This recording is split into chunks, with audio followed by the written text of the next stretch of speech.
Hello friend, good morning. তোমরা সবাই কেমন আছো? আশা করি খুব খুব খুব ভালো আছো। আর আমিও এই গরমের মধ্যে ঠিকঠাক।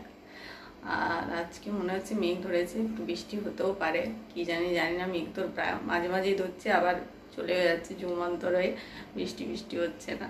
যাই হোক, তোমাদের ওখানে বৃষ্টি, তোমরা কি কোথা থেকে দেখছো, সেখানে বৃষ্টি হচ্ছে কিনা আমাকে জানাবে, ঠিক আছে?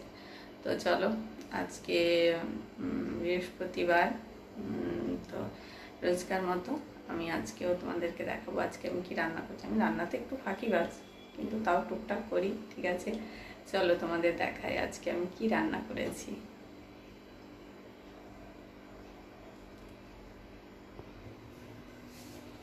প্রথমেই দেখাই, এটা হলো ভাত, আর এখানে আছে আলু ভাজা, পটল ভাজা, বেগুন ভাজা, আর এখানে আছে দেখি